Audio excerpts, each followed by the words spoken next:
కాంగ్రెస్ ప్రజలను మోసం చేసి అధికారంలోకి వచ్చిందని విమర్శించారు మాజీ మంత్రి హరీష్ రావు. 6 గ్యారంటీల పేరుతో అబద్దాలు చెప్పారని ఆరోపించారు. నమ్మి ఓటేసిన జనాన్ని కాంగ్రెస్ నట్టేట ముంచిందన్నారు. ఎన్నికల్లో కాంగ్రెస్ బీజేపీ ఏ మొహం పెట్టుకుని ఓట్లు అడుగుతున్నాయని మండిపడ్డారు హరీష్ రావు. ఈ కాంగ్రెస్ వాడు అబద్దాలు ఆడిండు. ఏమే 2000 చేస్తా అన్నాడు. గజ్వేల్లో పప్పులు ఉడకలే కొడుకులై, కానీ బయట కొంతమంది నమ్మి ఓటేసిండ్రు. మేము రాగానే డిసెంబర్లో 4000 ఇస్తామన్నారు. వచ్చినాయవ్వా? 4000 వచ్చినాయా? కేసీఆర్ 2000 అంటే 2000 ఇచ్చిండా లేదా? మరి కాంగ్రెస్ వాళ్ళు 4000 ఇస్తామన్నారు, ఇచ్చిండ్రా? మరి అలా 5 నెలల గవర్నమెంట్ వచ్చి 5 నెలల నుండి 6 నెలల పడ్డది.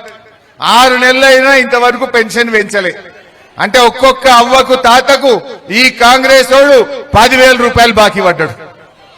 ఎవడన్నా కాంగ్రెస్ వాడు ఊళ్ళకొచ్చి అవ్వ తాతల్లో బీడీలు చేసే అక్క చెల్లెలను ఓటు అడిగితే బిడ్డ 10,000 పెట్టినా పెట్టినాకనే ఓటు అడుగుమని చెప్పాలి కాంగ్రెస్ వాడికి. కాదా? మోసం చేయలేదా కాంగ్రెస్ వాడు? అగో గాడిద గుడ్డు పెట్టిరా. కాంగ్రెస్ పార్టీ 100 రోజుల్లో 6 గ్యారెంటీలు అన్నారు. ఏమిచ్చింది చెల్లె?